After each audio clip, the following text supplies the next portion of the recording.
በጣም ወሳኝ ሰው ነች። ብዙ ሚስጥሮችን ታውቃለች። አንተ ፈልገህ አግኛትና ከዛ ሁሉንም ነገር ታውቀዋለህ። ይህኔ እርግጠኛ ነኝ አንተ የኔ ልጅ መሆኑን ታውቃለች። ስለዚህ ፊትህን እንዳታዩ፣ ሁሉንም ነገር በሰው ጨርስ።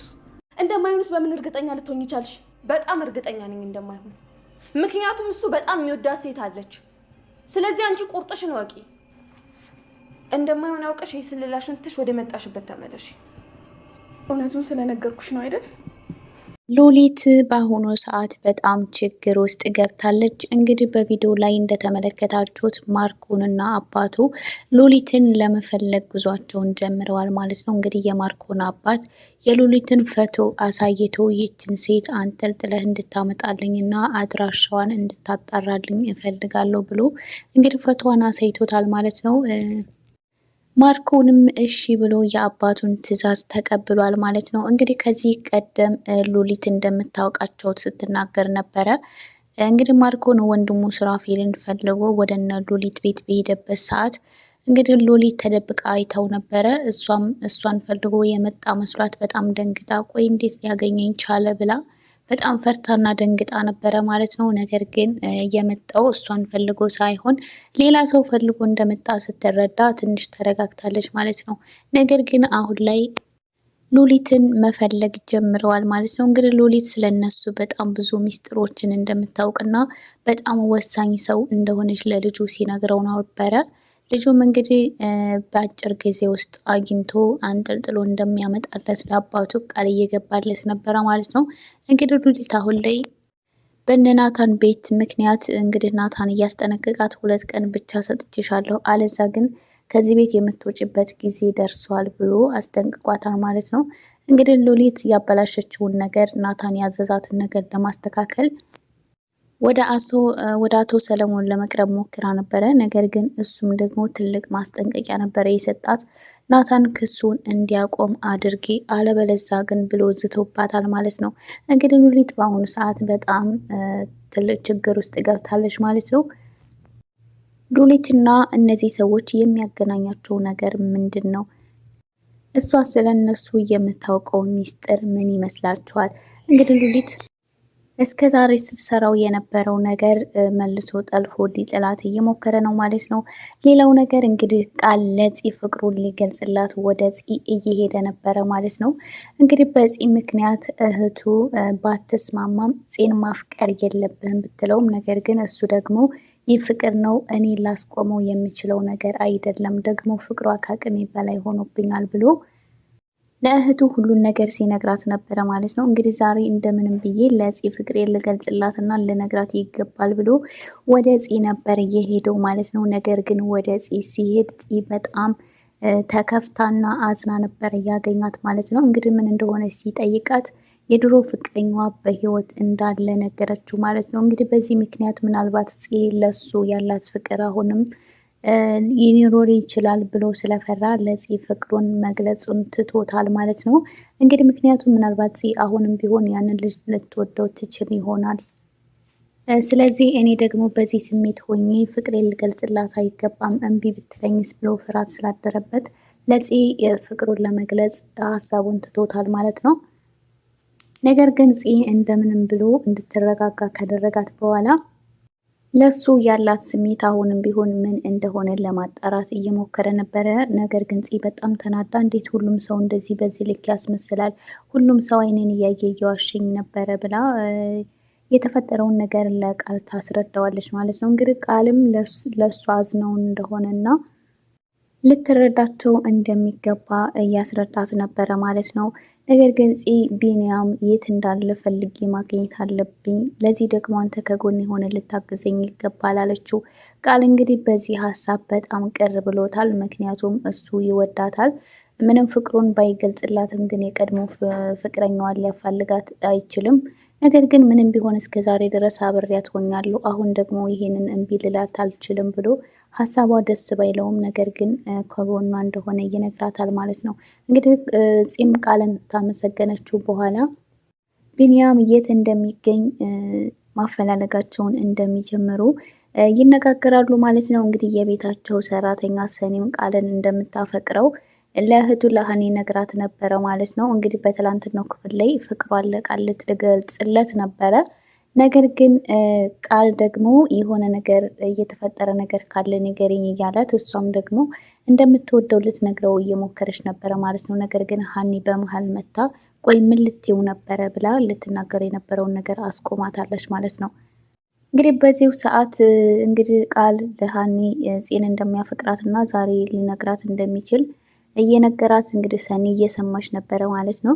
ይህንን ነገር ስትሰማ እሷ እንዴት እኔ ይህንን ነገር ማስቆም ያቅተኛል፣ እንዴት አይኔ እያየ እሱ የሌላ ሰው ሊሆን ይችላል እያለች በጣም እየተናደደች እና እንደዚሁም በሀኒ ደግሞ ፍቅሬን እንዳገልጽለት ያስቆምሽኝ ለምንድን ነው ወይስ አንቺን አምኜ እውነቱን ስለነገርኩሽ ነው እያለች እየተቆጣቻት ነበረ። ሀኒ ግን እሷ መቼም የእሱ ፍቅረኛ እንደማትሆንና ሊሆን እንደማይችል ስለዚህ ከዚህ መሄድ አለብሽ፣ እንዳታስቢው፣ ያሰብሽውን ነገር እርሺው ብላ ስትነግራት ነበረ ማለት ነው። ሰኒ ግን ቆይ ለምንድን ነው የማይሆነው እያለች በሀኒ በጣም እየተናደደችባት ነበረ ማለት ነው። ሀኒ ግን አይሆንም ያልኩሽ ለሌላ ለምንም ነገር ሳይሆን እሱ በጣም የሚወዳትና የሚያፈቅራት ሴት አለች። ስለዚህ ብትነግሪውም ሊቀበልሽ አይችልም እና ወደ መጣሽበት ብትመለሽ ይሻላል። ራስሽን በዚህ ነገር መጉዳትና ማስጨነቅ የለብሽም ብላ የሆነውን ነገር ልታስረዳት ትሞክራለች። ሰኒ ግን በጣም አዝናለች። ከዚህ ቤት አልወጣም ብላለች ማለት ነው። እንግዲህ እዛ ቤት ውስጥ የገባችው ለናታን መረጃ ለመሰብሰብ እና እነ ቃልን ለመሰለል ቢሆንም አሁን ግን ከቃል ፍቅር ስለያዛት ከዛ ቤት ያላትን ስራ እንደጨረሰች ናታንም ነግሯት ነበረ። ነገር ግን እሷ ከዛ ቤት መውጣት አልፈልግም ብላ እዛው ቤት መኖርን ምርጫ አድርጋለች። ሀኒ ግን ቃል መቼም ቢሆን እሷ ሊያፈቅራት እንደማይችል እየነገረቻት ነበረ። ሰኒ መቼም ቢሆን ተስፋ አልቆርጥም፣ አይን እያየ ሌላ ሰው ሲሆን ማየት አልችልም ብላለች። እንግዲህ ሰኒ ቀጣይ እርምጃዋ ምን እንደሚሆን አብረን እናያለን።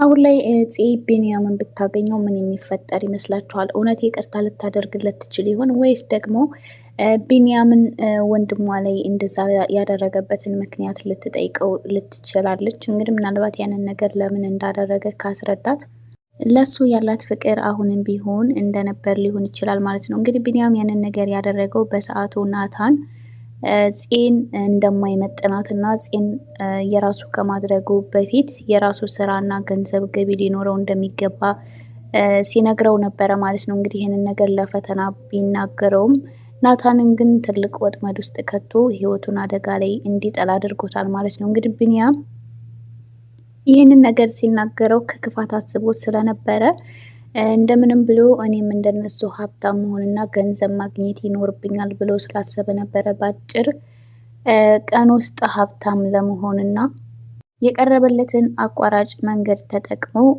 ገንዘብ ለማግኘት የሞከረው ማለት ነው። እንግዲህ ያንን ገንዘብ የሚያገኘው ደግሞ ናታንን በመክዳት ስለነበረ ናታን ላይ ደግሞ በሰዓቱ በጣም ስለተናደደበት የሚያደርገውን ነገር ቆም ብሎ ለማሰብ እድሉን አላገኘም ነበረ ማለት ነው። እንግዲህ ሁሉም ሰው ይህንን ነገር እንደደበቃት ስትሰማ በጣም ተናዳ ናታንንም በግልጽ ሄዳ ቆይ ለምንድን ይሄንን ያክል ጊዜ የደበቃችሁኝ? ደግሞ አሁን ቢንያም የት ነው ያለው ብላ ስትጠይቀው ነበረ ማለት ነው። ናታን ግን ቆይ ለምንድን ነው ያለበትን የምትፈልጊው? ይቅርታ ልታደርግለት ከዛ አብረሽ ልትኖሪ ነው?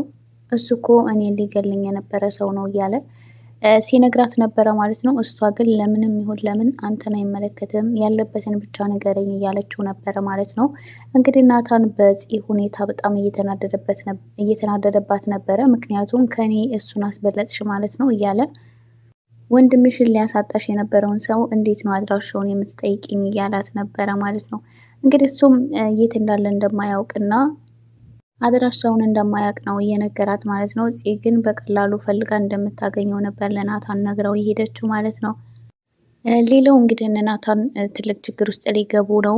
ምክንያቱም ናታን አሁን ላይ ጽጌ እያደረችበትን ቤት መፈለግ እንደሚጀምር ሲናገር ነበር። እንግዲህ በባለፈው ክፍል ላይ በሰራሁት ቪዲዮ ላይ ናታን ይህንን ነገር እንደሚያደርግና ወደዛ ቤት ሲሄድ ከማርኮን ጋር እንደሚገናኙ ወይም ደግሞ ዘበኛው እዛ ቤት ውስጥ ሲገባና ሲወጣ እንደሚያገኘው እና ከዛ በኋላ ጥርጣሬው ወደዛ እንደሚዞር ነግሬያችሁ ነበር። አሁን እንግዲህ ናታን ጉዞውን ሊጀምር ሀሳቡን አንስቶታል ማለት ነው። ኤፍራታም ይሄንን ሀሳብ ስትደግፈው ነበረ። አዎ እሷ ያደረችበትን ቤት እንደምንም ፈልገህ ማግኘት አለብህ እያለችው ነበር። እንግዲህ ይሄንን የሚናገረው ደግሞ ወይ ፂ ወይም ደግሞ አቤል ሊሆኑ ይችላሉ ማለት ነው። እንግዲህ ምናልባት አቤል ያን ጊዜ እያደራችሁት የት ነው ብሎ ናታን ሊጠይቅ ይችላል። እንግዲህ አቤል ደግሞ በግልጽ ተመለሰለትና እውነቱን ከነገረው ናታን እዛ ቤት ውስጥ ከሄደ እንግዲህ በቀላሉ ዘበኛውን ሊደርስበት ይችላል ማለት ነው። እንግዲህ ዘበኛውን ትላንትና ሉሊት በያዘው ስልክ ተጠራጥረው ነበረ።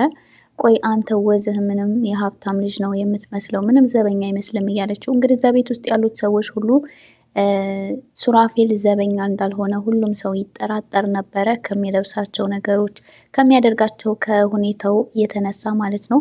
እንግዲህ ትላንትና ግን ስልኩን ይዞ ሲያወራ አይተው ጭራሽ አይፎን ስልክ ነው ያስከው ብላ ስልኩን ተቀብላ ለማየት ሞክራ ነበር። እሱ ግን ጓደኛ እንደሰጠውና ዝም ብሎ አጠቃቀሙን እንደማያውቅበትና ዝም ብሎ እንደያዘው ነበር ሲናገር የነበረው ማለት ነው። ሉሊት እንግዲህ ገነት ባታምነውም ነገር ግን ምንም ዘበኛ አይመስልም ሰላይ ነገር እንዴ ብለው ነበረ ማለት ነው።